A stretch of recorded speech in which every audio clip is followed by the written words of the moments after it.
Ninguém ouviu o soluçar de dor num canto do Brasil.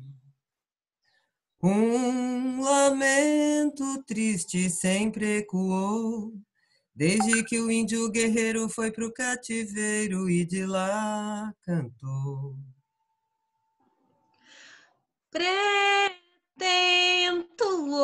Pretentuou um canto de revolta pelos ares, no quilombo dos Palmares.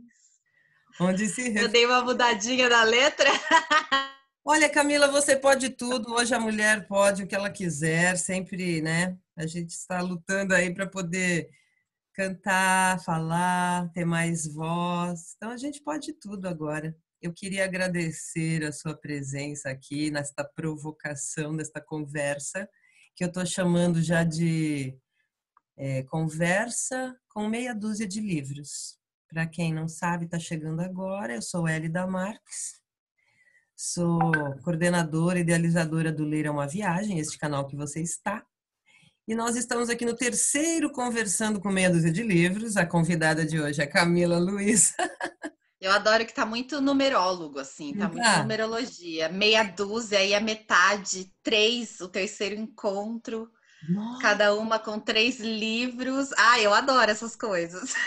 Eu acho tudo sabe o simbólico. poder do três. Não, e essa introdução toda aqui é brincadeira de linguagem, porque eu e a Camila somos das artes cênicas e a gente brinca mesmo de casinha, de cenário, de dramaturgia, não é, Camila? Bem-vinda Ai, ao adoro. canal. Desde sempre. Vamos criar esse canal agora, sim, nessa formato, e depois a gente muda.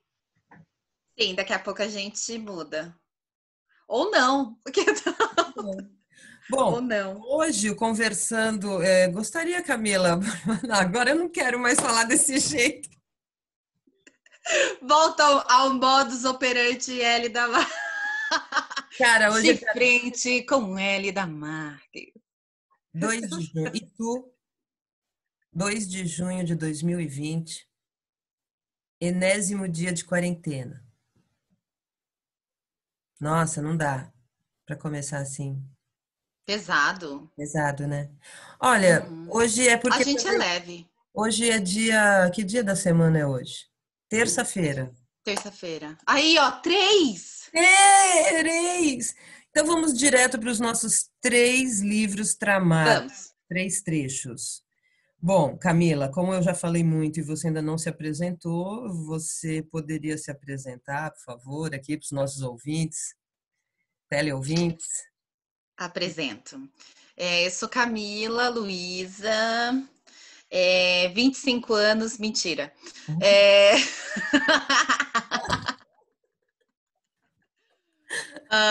vamos lá. Sou Camila, atriz, é, mediadora de leitura e leitora pública formada graças ao Ler é uma Viagem. Bandeira! Leitura pública. Verdade. Ontem eu estava pensando nisso e você sabe que ler sempre foi uma dificuldade para mim por conta da concentração.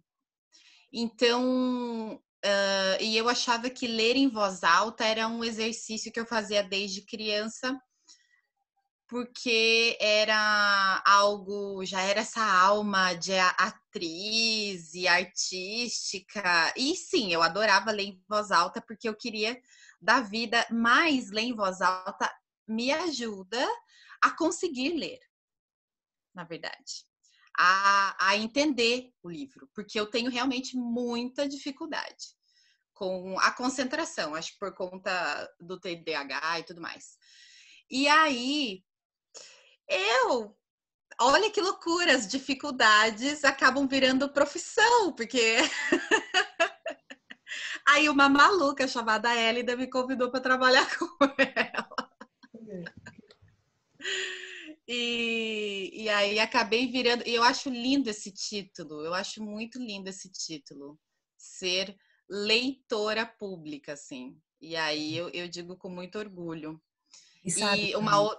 Pode... Oi, fala. Parênteses, porque é uma batalha conquistar esse nome, assim, pessoal, porque nós do teatro entendemos a leitura, talvez isso na minha época, sei lá, mas é meio um senso comum que no teatro, se você está lendo, você ainda está um- uma etapa anterior, você ainda está estudando, você ainda não está Uhum. com o texto decorado, então é uma etapa, digamos, inferior, né? Estou falando assim, mas não é. Então você fica, eu ainda não decorei, ainda estou lendo. E a leitura para nós atores, então assim, entre contadora de história, atriz, leitora pública, existem pequenas diferenças. Todas são narradoras, Uhum. enfim, mas a gente falar esse termo de uns tempos para cá é uma conquista. E eu acho que agora vamos tentar amarrar o pensamento se isso é possível dentro do meu universo, porque o meu universo é cheio de blá blá blá, assim, né, paralelos. Mas aí a gente tenta amarrar, porque aí você falou também um outro título que sempre me assustou muito, mas assim, com o qual eu tenho me aproximado muito. Eu sempre sou muito intitulada pelas pessoas e morro de medo. Que é esse de contar história, de ser contadora de histórias, né? É... E eu acho que é isso. Nós, artistas, nós, mulheres, e os livros que a gente vai falar hoje, acho que vão falar muito isso. Acho que há tanto as suas escolhas quanto as minhas, assim. Parece que a gente não teve direito a contar as nossas histórias. E a minha inquietação como artista sempre foi muito essa, de querer contar a minha história, mas a minha história, através da minha história, contar a história das minhas ancestrais ou das mulheres, das mestras que passaram pela minha vida. Então eu acho uma honra ganhar títulos ao longo da vida, assim, do tipo receber as alcunhas de, de leitora pública, de contadora de histórias, ou como a própria Clarissa Píncola, né? Que é a do Mulheres que Correm com os Lobos, que a gente vai falar, de cantadora de histórias, que eu acho que a gente faz isso.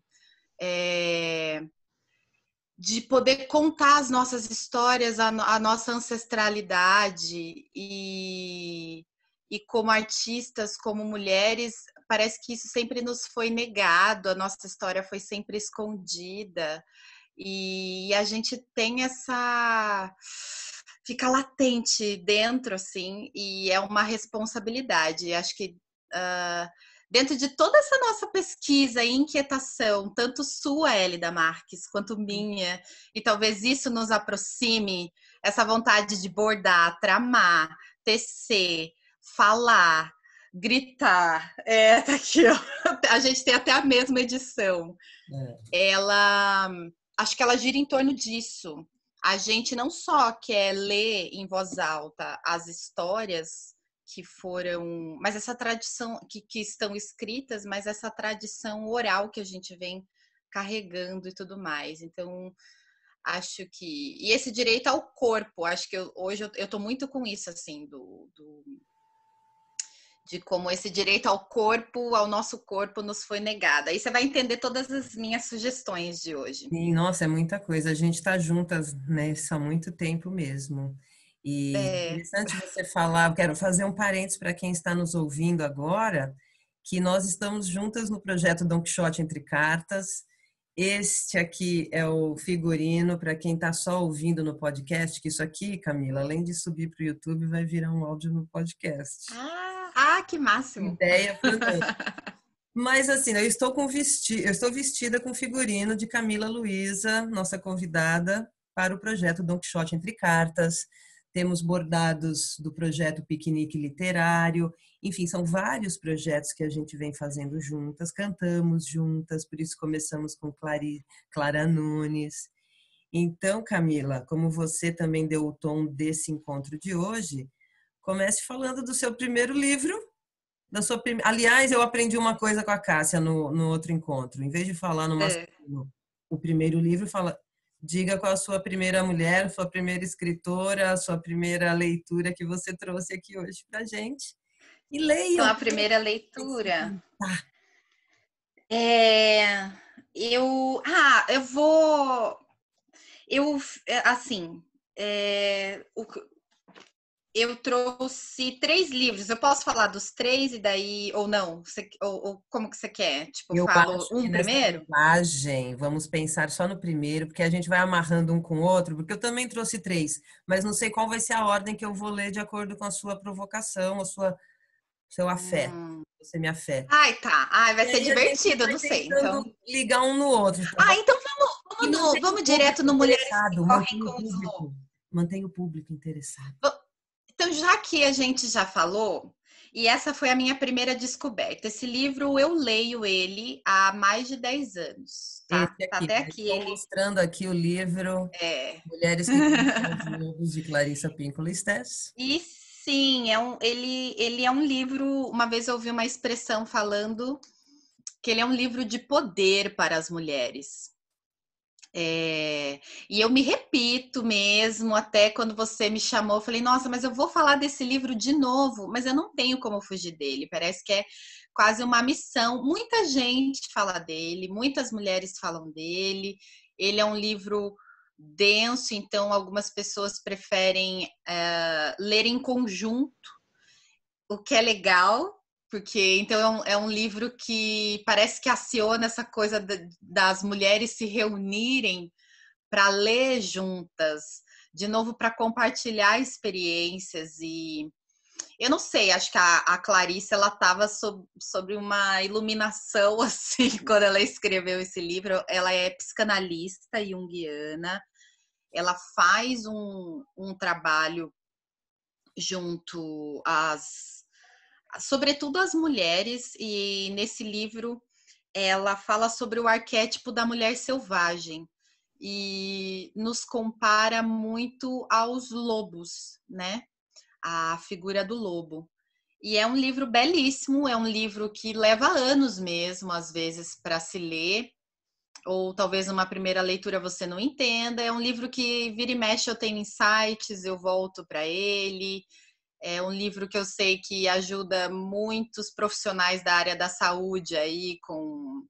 É um livro de cura. É muito louco falar assim, né? Que existe um livro de cura. Mas eu acho que nesse lance da catarse, assim, por que não? Às vezes a gente tem muito esse problema de falar que a arte não. E nem é um livro assim, é literatura, mas ela é tão poética quando ela escreve, sabe? Então, acho que justamente por ser cantadora de histórias, ela tem isso. E ela tem uma origem mexicana, ela é né, norte-americana, mas ela tem uma origem mexicana. E aí, dentro, eu fiz uma linha de pensamento. Eu não vou contar o meu segundo livro, Tá. mas a minha linha de pensamento vai dentro do. Pensando no corpo, tá? Que é um veículo. A gente tá tão. E daí eu escolhi um momento em que ela fala da mulher exilada. E aí estamos exilados na quarentena, digamos assim. É. Eu acho que eu tô num. A quarentena me fez ver que eu quero sair também de um momento de exílio, mas esses momentos de autodescoberta e tudo, como a gente tem mesmo que voltar para si mesmo e tal, fases da vida. E, e aí tem aquele momento em que você não se sente, você se sente só, né?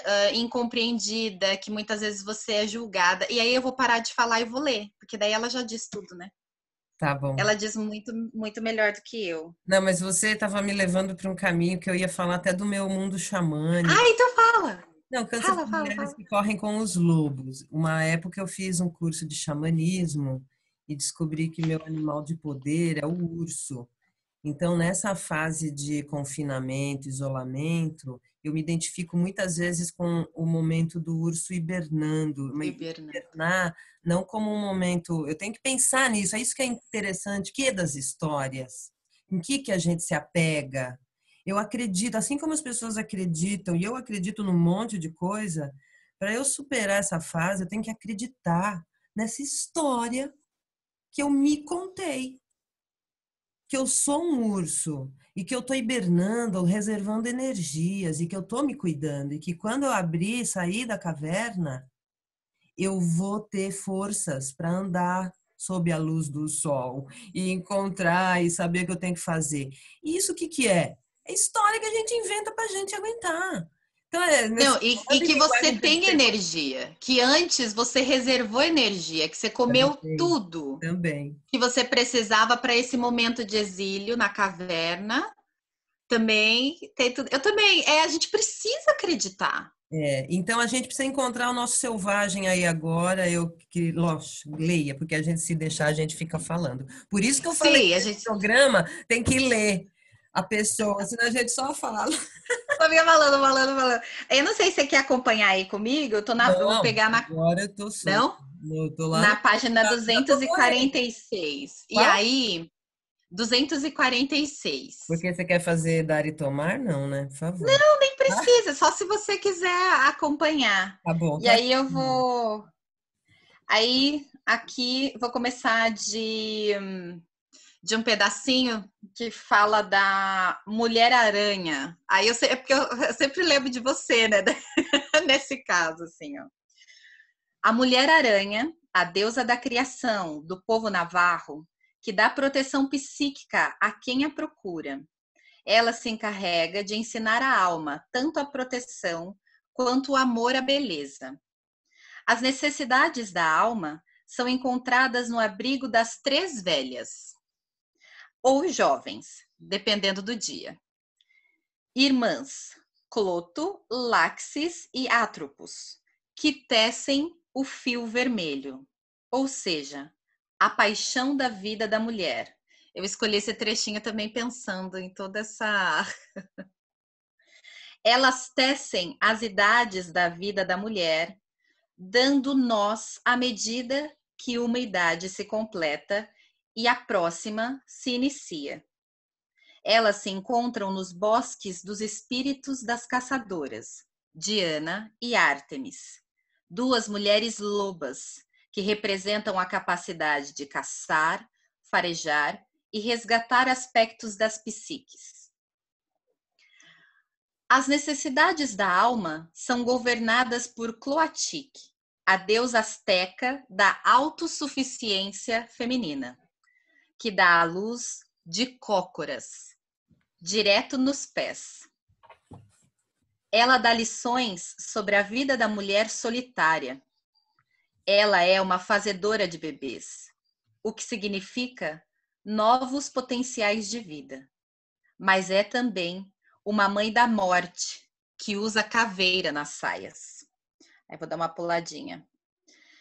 É a protetora de todas as mulheres solitárias e daquelas que são tão magia, tão cheias de ideias e pensamentos poderosos, que precisam viver no limiar do fim do mundo para não deslumbrar demais a comunidade. Isso. Cloatique é a protetora especial da mulher exilada. E aí, eu gosto de fazer um link com o restante, porque às vezes a gente ofusca demais, né? Isso. Às vezes a gente vive no limite e deslumbra demais a comunidade, sabe? Incomoda demais. Então, tem um trechinho que eu gosto, que é logo em seguida, assim, Hum. que ela diz: não se encolha, nem se recue se você for chamada de ovelha negra, de indisciplinada, de loba solitária. Quem tem a visão lenta diz que o rebelde é uma praga para a sociedade. No entanto, ficou provado com o passar dos séculos que ser diferente significa estar no limite, significa ser praticamente garantido que essa pessoa vai fazer uma contribuição original, uma contribuição útil e espantosa à cultura. Jamais dê ouvido aos tímidos de coração. Seja gentil com eles. Tente incentivá-los, mas nunca siga seus conselhos. Se você alguma vez foi chamada de desafiadora, incorrigível, saliente, esperta, insubmissa, indisciplinada, rebelde, você está no caminho certo. A mulher selvagem está por perto. Eu amo! Sensacional! Eu lembrei daquela música que o João Bosco canta: Sou bem mulher de pegar macho pelo pé. Mas tem É tanta isso. coisa que dá vontade de cantar. Eu lembro que ontem a gente deu uma palavrinha e você lembrou da Pagu, né? E aquela exatamente. Ah, era esse o que você tinha pensado em linkar? Ah, então pronto, bora. Aí, ó, viu como a gente tá? Mexe, remexo na Inquisição. Só quem já morreu na fogueira sabe o que é ser Quer carvão. ser carvão? Você, com esse vozeirão. Eu sou pau pra toda obra, Deus dá asas à minha cobra. Minha força não é bruta. Como que é o Não sou restinho? fera, nem sou Nem sou puta, porque porque nem todo toda feiticeira é corcunda, nem toda brasileira é bunda. Meu peito não é de silicone. Sou mais macho que muito homem. Ratatá. Ah, essa é boa. Aqui temos uma foto da Pagu, Patrícia Galvão, com seu filho, com Oswald de Andrade. Oswald, sabia que tem uma coisa que as pessoas falam Oswald? Oswald. E ele já Mas disse, ele não gostava também, né? ele falava assim, já me tiraram uma letra, o, não me tirem a nacionalidade. Verdade. Ah, é verdade. Mas Bom, a era Oswald. Pagu, em pouco, não dá para falar muito de dessas mulheres que a gente traz aqui. E eu tenho uma vivência com a Pagu, de fazer a Pagu no teatro. Então, assim, todas as Ai, eu não histórias. sabia. É! Qualquer hora eu boto um TBT aqui. Eu fiz uma peça chamada O Vento e os Valdes, que era uma oficina de criação teatral na Oswald de Andrade, a oficina cultural lá de São Paulo, com a direção da peça da Edith Siqueira e da Lala Denslan.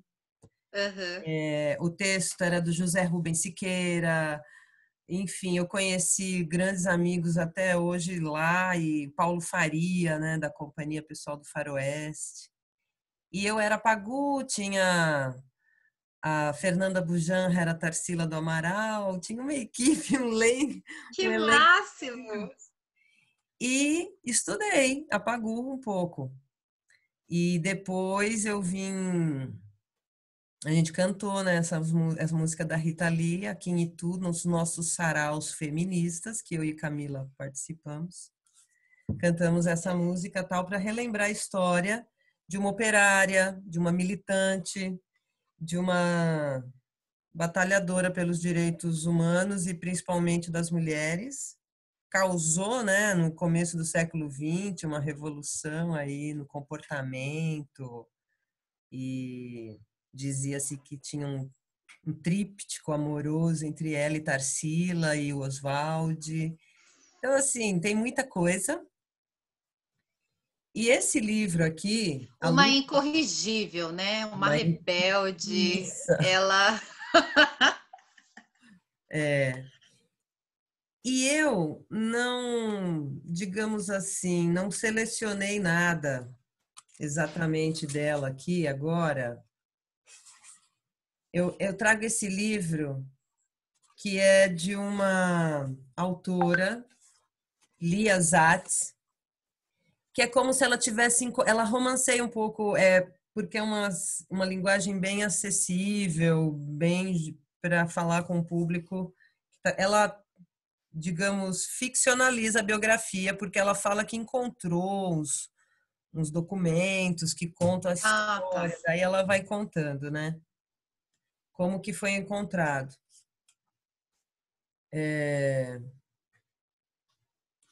Vamos ver se eu acho aqui um trecho. Lançaram um manifesto antropófago.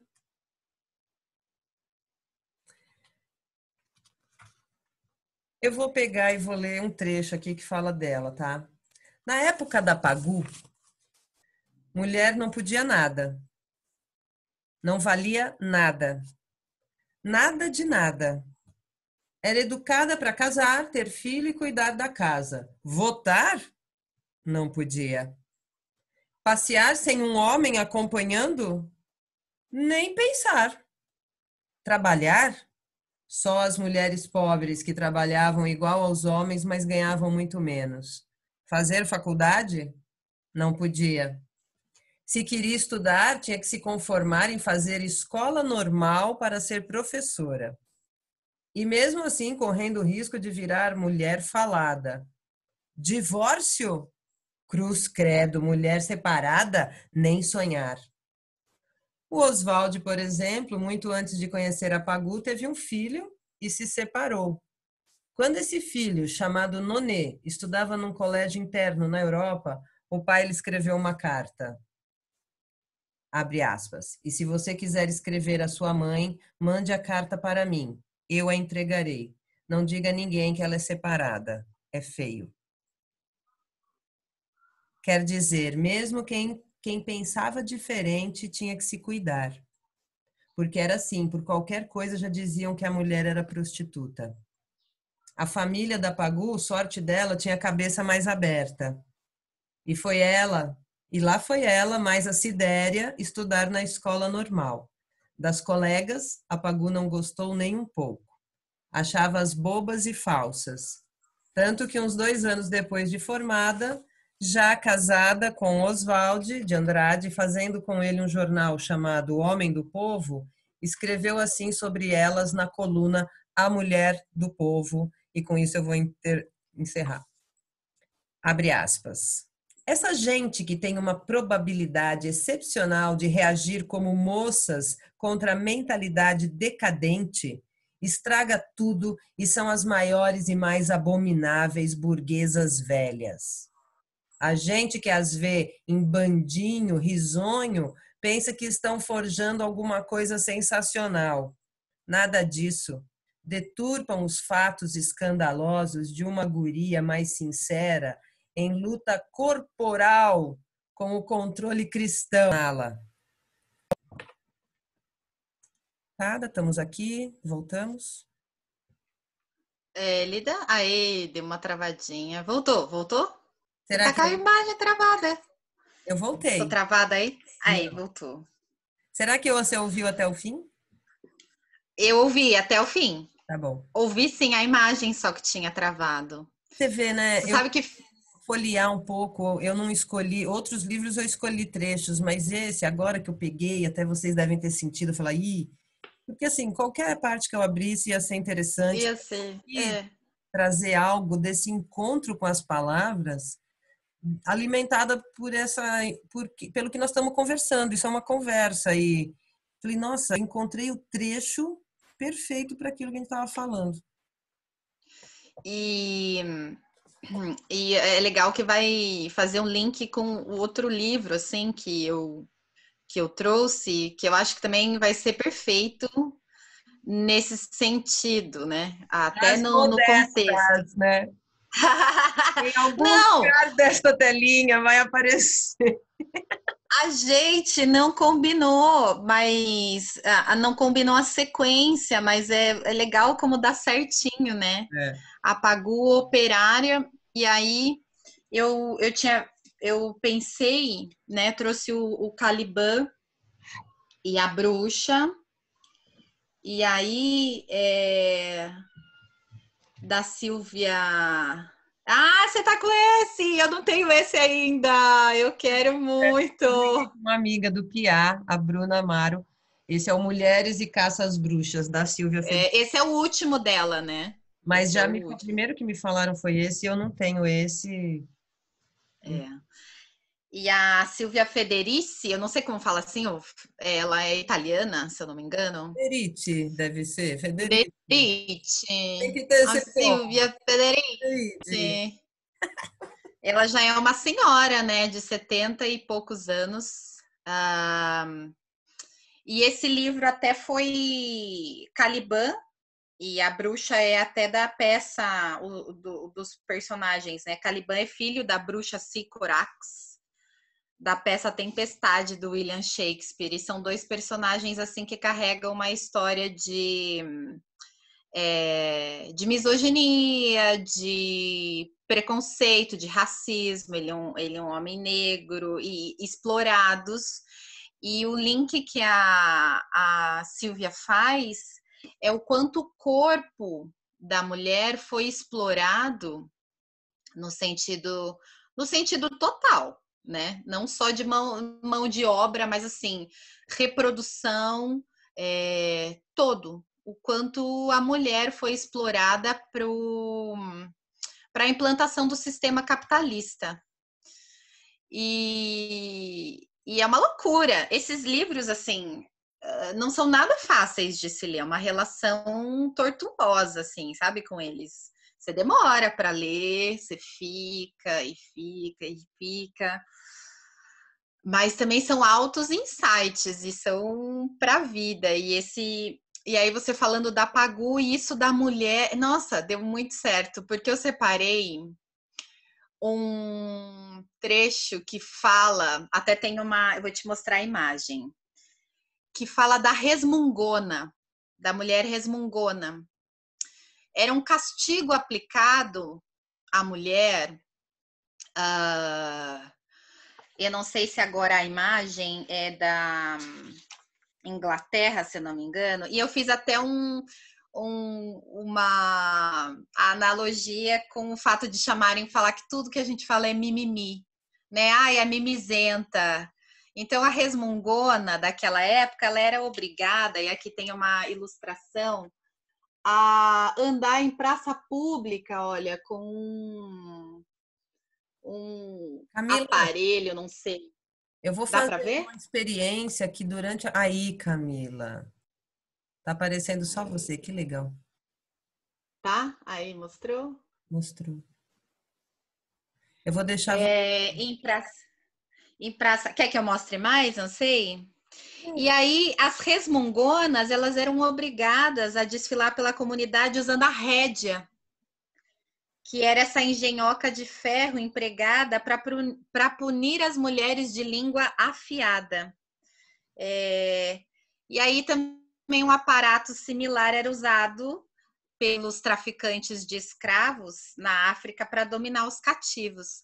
Então, assim, não é à toa, a Silvia, ela faz, é um livro de história que tanto, principalmente as mulheres precisam ler, mas os homens também, sobretudo, mas nós precisamos, porque a gente precisa conhecer a nossa história. E a história que contam pra gente na escola não é essa, né? Na Idade Média, o que a gente sabe. Ai, a gente tá sempre com a ideia das donzelas, ou então, mas o movimento popular era muito liderado pelas mulheres.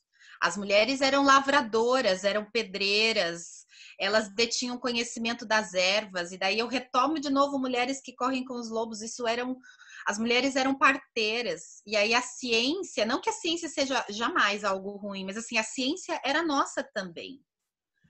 E aí é todo um projeto de retirar esse poder, que até mesmo as mulheres tiveram que deixar de ser parteiras, e aí a figura do médico entra. Então entenda que é uma coisa assim, que há séculos e séculos nós dominávamos um poder que nós detínhamos, mas aí nós viramos bruxas. E E a gente entregava, matava as crianças, viramos infanticidas, né? Porque entregava sacrifício ao demônio. Então a gente não podia nem acompanhar a gravidez das outras, a gente não podia se reunir, entende? Parte desse trecho aqui fala que as mulheres não podiam ficar perto das suas famílias, porque uma reunião de mulheres era um perigo. Mulher de língua afiada, falando com outras mulheres, e que resmungasse, falasse demais, era um perigo, entende? A união das mulheres era um perigo. E as mulheres juntas, e aí até fala da prostituta, né? Acho que você comentou que a mulher separada. Mas restou muito isso quando elas deixaram de ter, foram aniquiladas aí na Inquisição, que na verdade parece uma coisa que quase uma lenda, né? Quando se fala da Inquisição, a gente fala muito sobre o Holocausto, fala muito sobre, mas não se fala sobre a aniquilação feminina, assim. A gente é muito uma história, que é retratada quase como fábula até. Mas a gente então, pensa, já passou, né, gente? Isso já passou. Eles não entendem que não passou, tá passando agora dentro da gente. Vocês querem carregar. O peso da morte. Eu sou leve, eu sou leve. É difícil entender coisas como racismo estrutural, machismo estrutural. E Sim. quando a gente lê essas coisas, para mim, é recente essa descoberta do poder da mulher, né, para o capitalismo, da formação, da E o nosso usurpar, corpo. usurpar o nosso corpo, usurpar nossas capacidades e A gente tinha métodos contraceptivos e não podia usar. Até o direito ao aborto e não pôde mais. Por quê? Porque a gente produzia mão de obra. Se a gente tinha o direito, se ficava viúva ou decidia viver sozinha ou acabava ficando sozinha, a gente era um perigo. Muitas mulheres acabavam liderando, e a Silvia coloca tudo isso, ela põe fontes históricas aqui, referências, ela passou 30 anos estudando para escrever esse livro. Então é muito interessante para a gente ler. E aí, esse já é o seu próximo. E aí a gente vê quanto essa construção não é à toa, entende? Que o nosso corpo, e até hoje isso reverbera, né? Até hoje a gente caminha um pouco, esse direito foi tirado, a gente fica sempre para trás, porque os homens não tem esses direitos tirados deles o tempo inteiro. Quando as mulheres foram para as cidades, o que sobrou para elas? Até o termo vagabundo vem disso, dessas coisas nômades, de virar mendiga, de sobrar prostituição, e tudo mais. A Silvia faz um tratado aqui, é muito, muito interessante. E é legal que você traz aqui, Camila, livros. Você fala literatura, não é literatura literária, tem outras Exato. literaturas, e que eu acho legal a gente se alimentar de outras mulheres, né, que estão tecendo essas tramas para nos explicar, né? Você vê que a Clarissa que você trouxe tem uma onda mais anímica, né? Você falou que ela é junguiana e traz essas lendas, essas histórias que são do campo, sei lá como a gente pode falar, né? Esse campo anímico de alma. E a Silvia Federici que traz essa questão política, que é a alma dela também, mas que vai para o campo da história, do que veio acontecendo mesmo para chegar nisso, né? Então eu achei legal você trouxe essas duas coisas.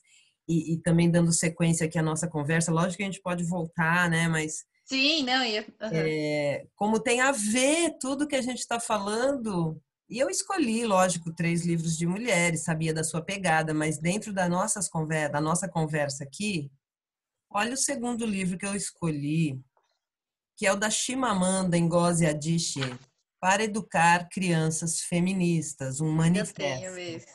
A gente está falando dessa construção de narrativas, da gente E aí, como agir, né? A gente pode agir no dia a dia, e não é só para educando as nossas crianças para serem feministas, que acho que isso é uma cultura muito boa, mas toda a nossa relação o tempo todo. Ficar atenta a como as pessoas falam das mulheres, quando se... Por exemplo, a gente trabalha com professoras, né? 90% delas mulheres. E sempre elas mesmas se falam, nós professores. Tinha uma época que tinha uma hashtag que você punha embaixo da sua fotinha, sou professor com muito orgulho. E aí a gente foi numa escola, tinha 38 fotos de mulheres com sou professor com muito orgulho. Eu falei, gente, ninguém aqui Professora! está faltando lá. Pode ser detalhe, mas é um exercício, entendeu? De se ver, de se olhar. Uhum.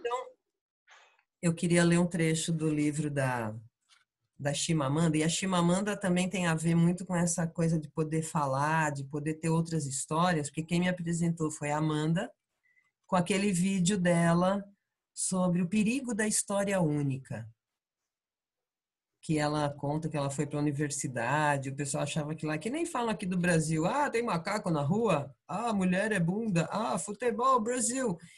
Única história, única. Então, na faculdade lá, quando a menina, a colega de quarto dela, branca, descobriu que ela tinha cultura, que ela tinha isso, e você vê, Oh, nossa, existe isso no Brasil? no caso da Chimamanda lá do... Ih, caramba, eu não posso falar assim só da África, porque a gente aprendeu que a África é um continente, né? Exato. Mas a gente vai aprendendo tudo, gente. Bom, aqui ela fala que há alguns anos, uma amiga de infância que cresceu e se tornou uma mulher bondosa, forte e inteligente, me perguntou o que devia fazer para criar sua filha como feminista. Minha primeira reação foi pensar que eu não sabia. Parecia uma tarefa imensa. Mas como eu me manifestara publicamente sobre o feminismo, talvez ela achasse que eu era uma especialista no assunto. Ao longo dos anos, eu havia cuidado de muitos filhos, de pessoas próximas, tinha, tinha sido babysitter e ajudado a criar sobrinhos e sobrinhas. Havia observado muito, ouvido muito e pensado ainda mais. Em resposta ao pedido de minha amiga, resolvi lhe escrever uma carta, na esperança de que fosse algo prático e sincero, e também que servisse como uma espécie de mapa de minhas próprias reflexões feministas. Esse livro é uma versão da carta com as alterações. Eu gostaria do projeto Don Quixote entre cartas, e que é um projeto de escrita e leitura, né, Camila? E como as cartas são uma ferramenta para a gente desabafar, né? A gente vê isso nas oficinas e parece que a carta volta como um gênero literário onde tudo é permitido e aí eu me solto mais, Uhum. não é? É, você sempre disse isso, né? Que escrevendo você encontra essa liberdade. Você sabe que eu nunca me vi como alguém que escreve nesses últimos tempos. Aí tô falando de mim, né? Mas acho que essa nossa conversa também é muito isso, esse exercício de olhar para nós mesmas, assim, artistas e a nossa prática, né? A descoberta dessa nossa poética, assim. É. É meio até isso de olhar e reconhecer em si. Eu me dei conta ao longo do tempo quantos roteiros eu escrevi, quantas coisas eu escrevi. Eu achava que eu não escrevia e eu morria de vergonha. Aí, nesses últimos tempos, eu ando falando muito com as pessoas através da escrita. E eu percebi uma válvula assim não é de escape, mas uma maneira de comunicação, que às vezes eu sou péssima em grupos de WhatsApp. Eu não acompanho, eu não consigo. Mas aí me dá saudade das pessoas ou alguma coisa, e o que eu faço? Ou eu tô vendo algo, um vídeo, ou lendo algo, tipo, e escrevo um texto para ela. E aí eu mando. Pronto. É o meu jeito de pegar e me comunicar. Tipo, é uma carta para ela. Ah, É. então, precisa. E leva tempo, né? Isso. E uma coisa que eu percebi, assim, leva tempo também de receber a resposta. A Sim, pessoa vai te ligar, ela vai te escrever, você vai ler. É um tempo de interação que você dedica nessa. é uma conversa estendida no tempo e no espaço, mas rola, né? Mas é mais perene também, né? Eu queria ler uma dica, ela dá 15 dicas, daí eu passo para você fazer a sua. Você está no segundo ou terceiro já? Segundo. Não, mas não sei quanto tempo a gente tem também, não sei. A Vamos tentar gente. só dar uma agilizada para as pessoas, porque depois eu também coloco aqui a minutagem, tá? Que momento que a gente leu. Ah, que a gente leu. Ótimo. Depois é uma outra ideia. Mas a primeira dica que ela dá nessa carta que ela escreve para a amiga e é uma coisa que tem a ver muito comigo, que eu vou te contar depois. Primeira sugestão para educar crianças feministas. Primeira sugestão: seja uma pessoa completa. A maternidade é uma dádiva maravilhosa, mas não seja definida apenas pela maternidade. Não seja definida apenas pela maternidade. Seja uma pessoa completa. Vai ser bom para sua filha. Marlene Sanders, a pioneira jornalista americana, a primeira mulher a ser correspondente na Guerra do Vietnã e ela mesma mãe de um menino, uma vez deu este conselho a uma jornalista mais jovem: nunca se desculpe por trabalhar. Você gosta do que faz e gostar do que faz é um grande presente que você dá à sua filha. É esse trecho que eu queria ler da Chimamanda. E faz a gente pensar muito também, já que nessa onda feminista, nesse arquétipo da mãe que às vezes Uhum. nos castiga, né? E a gente demora a perceber que não é uma coisa natural, é uma construção. É uma E construção. isso não tem culpa. É Que muito ai de você se não for essa mãe. uma amiga minha, muito mais nova que eu, quando né, eu tive filho mais tarde, já tinha quase 40 anos. E uma amiga com 20 e poucos que já era mãe falava assim para mim, que eu acho o máximo, né? Élida, faça o que você gosta, que aí o seu filho vai estar bem, todo mundo vai estar bem, seja você, né? É um reflexo, não adianta. Parece óbvio, mas tem momentos que o óbvio precisa ser dito. Eu acho que sempre, porque a gente às vezes fica na esperança de que as pessoas vão ler nas entrelinhas e tem gente que não lê, não. Então, Camila, esse já vai para o seu segundo? Para sua. Não, eu já tô no segundo, e aí Ah, é. é, Falou da Clarissa e da Silvia Federici. da Silvia Federici. E aí eu vou ler só um trechinho, só para concluir o da Silvia. Por favor, a gente está Vou, tramando, criando ponto. é, vou pegar falando sobre. Enfim, ai, gente, é assim, que é muita coisa, mas vamos lá. As mulheres eram acusadas de ser pouco razoáveis, vaidosas, selvagens e esbanjadoras. A língua feminina era especialmente culpável, considerada um instrumento de insubordinação. Porém, a principal vilã era a esposa desobediente, que ao lado da desbocada, da bruxa e da puta, era o alvo favorito dos dramaturgos e escritores populares e moralistas. Nesse sentido, a Megera Domada, que é de 1593, do Shakespeare, era um manifesto da época, né? Porque é assim, ela é meio que. Porque o que nos era. Qual que era? Ele domava ela, né? Depois, no final. E aí ela encontra o amor, aí ela fica dócil, e aí, ai, fica tudo bem. Obrigada por trazer o teatro na nossa conversa, na Não é? dramaturgia. Eu tô trazendo. Muito bom. Não, era só esse pedacinho, porque tem. Sensacional. Gente, o A gente vai livro é ter que fazer genial. outras conversas, né, Camila? O Sim, livro. não. Você vê Sim. tudo que eu separei, eu sabia que seria insano, mas aí a gente vê o que vai saindo, assim, mas aí esse trechinho. Eu acho que Mas no nosso encontro vamos caminhar para o terceiro, porque ainda tem o seu vamos. terceiro, o meu terceiro, e daí vai ser uma festa. Isso aqui não tem hora para acabar. E aí, aí vindo para. É, tá tudo dialogando, né? Lógico que a gente está falando desse nosso universo. Aí eu trouxe a Naomi, não sei se fala Naomi ou Naomi, mas vou falar assim, inglês, americanizados. Não, vou falar brazuca mesmo.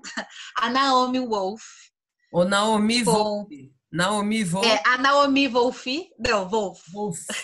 Wolf. É mudo. O mito da Wolf, beleza. o mito da beleza. Como as imagens de beleza são usadas contra as mulheres. E é. Você pode ler E já e depois a gente conversa. Sei lá se eu estou me metendo na sua ordem, mas eu fiquei curiosa de não, saber. Caramba. esse livro eu também acho que é importantíssimo para gente. E esse eu não separei um trecho, cara. Esse eu não separei. Eu vou fazer o sininho aqui então para você, Camila. Para eu pegar algum. Para você ter o seu tempo, eu vou distraindo o público aqui, o ouvinte, né? Vai. Como a gente costuma fazer na oficina, mas esse aqui é o nosso sino tibetano. Vamos ver aqui. Cadê? Vai fazer? Tá fixo, pode ir. Não, faz, eu não ouvi.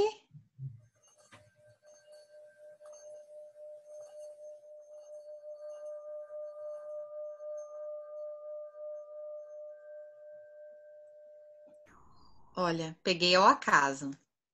Embora intelectualmente eu possa ter descartado a afirmação de minha feiura, mesmo assim, no centro da psique, eu tinha a impressão de que havia no meu rosto algo desagradável, se não monstruoso de se olhar. É difícil alguém se sentir minimamente sedutora quando se está perturbada por uma ideia tão castradora. Um patrão não pode provar que o empregado é incompetente só por anunciar que ele o é. No entanto, como a beleza reside tão fundo, a beleza entre aspas, reside tão fundo na mente, onde a sexualidade se funde com o amor próprio, e como é proveitosamente definida como algo que é sempre reconhecido de fora, concessão que sempre pode ser retirada, dizer a uma mulher que ela é feia pode fazer com que ela se sinta feia. Haja como se fosse feia. E no que toca à sua vivência, seja realmente feia, enquanto a sensação de ser bonita a mantém inteira. Nenhuma mulher, por definição, é tão bonita que possa ter a confiança de sobreviver a um novo processo judicial que submete a vítima a uma tortura conhecida pelas mulheres já de outros julgamentos. Ela é examinada de todos os ângulos para que se descubra de que forma o que lhe aconteceu foi sua culpa. E aí ela vai, deixa eu ver. Como não há nada de objetivo no que diz respeito à beleza, a elite do poder vai, sempre que necessário, criar um consenso para destituir alguém de sua beleza. Fazer isso com uma mulher em público, no banco das testemunhas, equivale a convidar todos os olhos a confirmarem sua feiura, que então se torna a realidade que todos veem.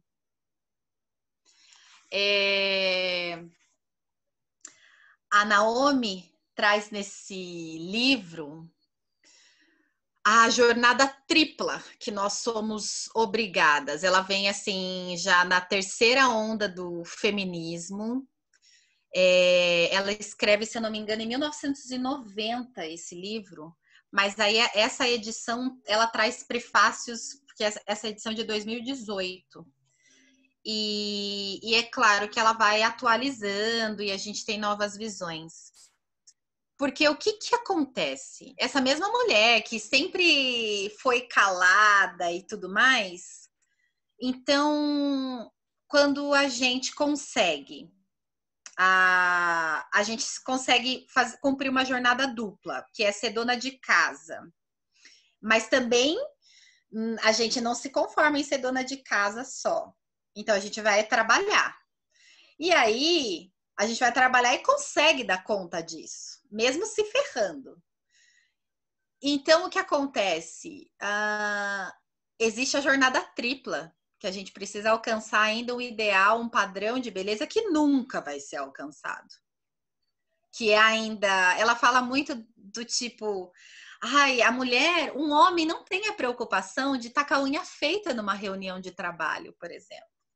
Agora, a gente pode ser mal vista se chega com o cabelo molhado, se não tá com a escova feita, se não tá com a unha feita, se não tá com a pele, né, com skincare feitinho lá e tudo mais. Você entende? Aí, eu vi esses dias uma live, só para concluir, assim. Aí, acho que a gente daí traz para o contemporâneo, né? Falando sobre a solidão da mulher e tudo mais. E daí falava sobre essa jornada tripla e sobre a quarentena. E falando como o número de estudos científicos, das pesquisas científicas feitas por mulheres caíram agora nessa quarentena, mas os feitos pelos homens não. Por que será? Porque os trabalhos domésticos são sempre femininos, né? Essa carga de trabalho que a Silvia fala que não é monetizada, que a gente nunca ganhou por isso, mas que ela é também base da economia, mas que a gente nunca ganha por isso, essa sobrecarga é sempre nossa. Então, a nossa carreira é sempre deixada para trás, é sempre sacrificada. Nós nunca fazemos parte, nós nunca alcançamos esse padrão. E, enfim, é sempre essa corrida. E eu tô revoltadinha, né? Rebelde. E é isso. É a minha terceira indicação. Bom, revoltadinha é pouco hoje em dia, né? A gente está explodindo, a gente está muito contidinha aqui, né? Contidas. Mas a gente está atenta e forte. É preciso estar atento e forte. Não temos tempo de temer a morte. E quando você falou que ontem a gente conversando sobre que você ia trazer essas mulheres e esses livros assim que você até brincou, falou traz mais poesia, né? Eu falei, bom, eu nunca tinha pensado nisso, mas foi a sua dica que me fez ir para a poesia cantada das mulheres que nos ligam. Então, assim, Clara Nunes, a gente é atriz, a gente canta. Falei, nossa, porque cada conversa tem uma cor, porque é uma conversa. Eu não vou Sim, conversar com outra pessoa com esses livros como eu conversei com você. sim. Então, eu tinha que trazer algo que também é da nossa história, né? E acho que, se for ter que escolher algo bem assim, o essencial, fui lá no samba, na Clara Nunes, e que trouxe um livro de uma outra mulher, dentro dessa onda também de pesquisas, eu trouxe As Bambas do Samba, Mulher e Poder na Roda, da Marilda Santana, Eu fiquei organizadora. curiosíssima para ler esse livro. E eu ganhei de uma outra mulher aqui, honrando também as minhas ancestrais, que é a Lena Coelho Santos, uma amiga que é mãe da minha amiga Laís Bodansky também. E a Lena me conhece há muitos anos e sempre me deu livros assim que tem a ver com as minhas pesquisas, minhas andanças artísticas, né? E ela ainda escreveu aqui, Hélida, não deixe o samba morrer, não deixe o samba acabar, o morro foi feito de samba pra gente Toma pra gente, sambar, samba. seu aniversário em 2018. E a gente cantou, eu cantei com os Boêmios de Itu, aqui em Itu. E aqui ela fala desde a tia Ciata, né, das tias baianas lá, ela oferece esse livro, dedico este livro às tias baianas, em especial à matriarca do samba, tia Ciata, e a todas as artistas cantoras, compositoras, quituteiras, mães de santo, pastoras, passistas, sambadeiras, agitadoras culturais que contribuíram e contribuem com o samba como símbolo de resistência. E é este samba cantado, essa alegria da roda, esse poder dos encontros que a gente sente tanta falta agora. É isso que eu também queria trazer como cor nessa última dica minha aqui. Dizer que ela fala de tantas mulheres que eu não conhecia, estou estudando, né? A parte 1, Pés no Chão, fala da Dona Nicinha de Santo Amaro e Dona Zelita de Salbara, matriarcas negras do recôncavo baiano. Mulheres quilombolas de Tijuaçu e o Samba da Lata, conquistas e empoderamento. A Estrela d'Alva do Samba de Cachoeira. Então, na verdade, a Marilda é organizadora e tem pessoas convidadas que escrevem sobre esses temas, né? Uhum. A parte 2, Não Deixe o Samba Morrer, ela fala da Clementina, Dona Ivone Lara, e tem um capítulo que fala o ABC do samba. ABC do samba. Alcione, Bete Carvalho e Clara Nunes. Clara Nunes.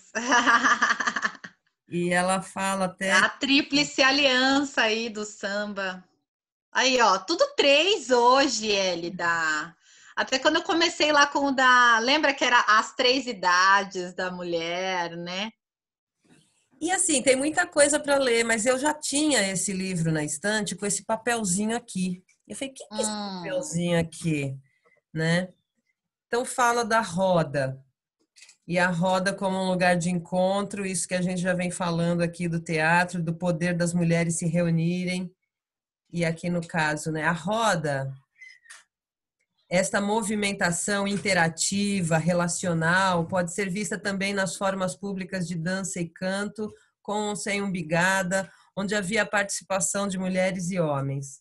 Aparentemente foi ao longo do movimento de negociação das formas de expressão negras com a sociedade branca e o processo de hibridização que esta negociação requisitou, que a modernização cultural implicou também um movimento de destituição dos poderes das mulheres, destituição dos poderes das mulheres negras e seu afastamento das possibilidades de manejo das diferentes técnicas envolvidas na realização do samba. Esse é do Werneck, 2007, uma anotação que ela põe aqui. Daí ela fala: na construção histórica do samba brasileiro, entre aspas, as mulheres participavam como compositoras, cantoras, poetisas, dançarinas e instrumentistas nas rodas de samba. Mas ao longo da disputa por reconhecimento e espaço na sociedade branco-mestiça, os homens se sobressaíram. Até porque, numa sociedade patriarcal, as mulheres sambistas cuidavam dos filhos, dos espaços, da comida e indumentária, e, sobretudo, do bem-estar desses homens. Quando o processo histórico afirma o samba carioca como samba autoral e gênero musical, o afastamento do contexto comunitário se conclui, e as mulheres negras permanecem, na sua grande maioria, no fundo. 2 pontos, na cozinha e no decorativo. Contudo, a história do samba evidenciou grandes cantoras e compositoras negras: Clementina de Jesus, Dona Ivone Lara, Clara Nunes, Glória Bonfim, Alcione, Jovelina Pérola Negra, Elza Soares, Leci Brandão, Martinália e etc. A Tereza Cristina Tereza também. Cristina, Eu lembrei da Ciranda, mas é que você estava falando de roda, eu lembrei da Lia de Tamaracá, né? Da Ciranda. Aí me veio a. Mas quando você falou das bambas do samba, a gente tem que lembrar mesmo. E aí, assim, eu nem queria ler tanto, já que a gente cantar Clarice, é meio esquisito aqui, Clara Nunes, eu sempre ponho Clara Nunes, a gente tá com as. Mas são as claras, essas mulheres. Porque nosso encontro entre livros, e pode se dar com música, claro, pode se dar com bordado, com várias coisas, mas é tanta coisa, né, Camila, que a gente pode até indicar aqui algumas músicas para o pessoal Eu ouvir. acho que. E também tem uma leitura. Aí a gente tem uma pensadora aí, a Djamila, negra, brasileira, que tem livros incríveis que falam sobre a mulher negra. É muito importante a gente pensar o feminismo nessa ótica, né? É que assim, não é o nosso lugar de fala, mas dentro de tudo isso que a gente falou, né? Do próprio do que a Silvia ali traz, do que a Naomi traz, é lembrar sempre que a mulher negra é a periférica, é a mais marginalizada ainda, assim, né? Então, E sabe que aqui no Brasil, essa opção em trazer a última, ter como as bambas do samba, e na capa tem uma mulher negra maravilhoso. com pano da costa, vestido de renda, colares, tudo dignamente representada. E são opções que a gente que vem estudando essa política, o feminismo, a gente se preocupa em o que vai expor, como vai Uhum. colocar a figura. Isso a gente está entendendo, eu estou estudando para isso há algum tempo. A gente se alimenta na literatura, isso que você falou.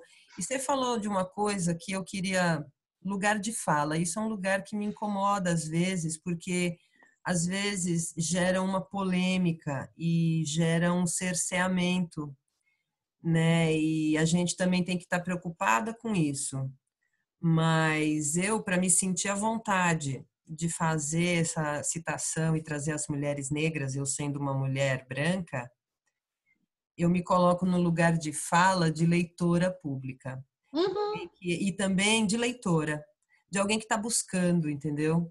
Eu tô falando de um lugar de leitora, eu não sei tudo, eu tô lendo, eu tô indo atrás, eu tô. Então, esse lugar de mulher branca, até gostei de ver E, e manifestação é de digno e necessário, né? É digno e as pessoas necessário. brancas. É importante a gente se colocar nisso e quem sabe da próxima vez, quem sabe não, com certeza eu tenho as amigas para vir aqui para falar desse lugar e dialogar comigo desse lugar delas também, né? Mas é isso, só para dizer que eu me sinto confortável no lugar de fala quando eu me coloco como leitora, aprendiz e trazendo para as pessoas para poder conversar, não que eu tenha nenhuma resposta. E também eu acho que utilizando o espaço que você tem para dar espaço para É, fala. Eu acho que isso é fundamental, né? Do tipo, não é nem a questão de ceder espaço, mas é gerar espaço. Se a gente tem espaço, a gente pode gerar encontro e espaço para que isso seja assunto, entender isso que às vezes o nosso lugar é ser ouvinte, e isso é maravilhoso, é isso que você falou, de ser leitora, da curiosidade, de buscar, de querer ser melhor, de, de, de empatia, de se colocar no lugar do outro. É isso. Porque a gente traz a nossa história, a gente nasceu quem a gente é, mas aí também. Mas a gente vive num coletivo, né? E entender quem é o outro, acho que é esse o nosso papel fundamental, assim.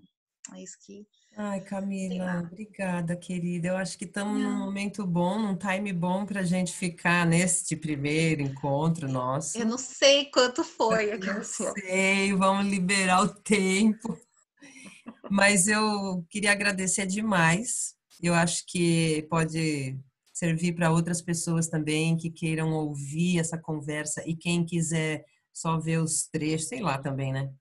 Eu acho que o vídeo Não, vê a gente inteirinho, que a de gente é muito toda. maravilhosa. E E como é bom a gente pensar que a gente pode ouvir isso fazendo outras coisas também, Deixa o vídeo rolando e vai fazendo na outras coisas TV aí. e vai fazendo outras coisas. Obrigada, Camila. Ah, eu que agradeço. Foi muito bom, muito bom. Se alguém for assistir, ótimo. Se não for, encontrar com você foi muito bom falar essas ideias e tudo. Dividir leitura é muito gostoso. É bom. Depois E a gente se vê também, vê cada coisa que a gente está organizando. É bom isso. Eu penso muito falando, né? eu também penso muito falando. É terapêutico. E vamos marcar os nossos próximos sobre Don Quixote, sobre figurino, sobre teatro, sobre mulher, sobre música. A gente precisa só elencar os temas. E aí, né? É isso. Um beijo. Obrigada, E viu? muito obrigada. Até já. Até.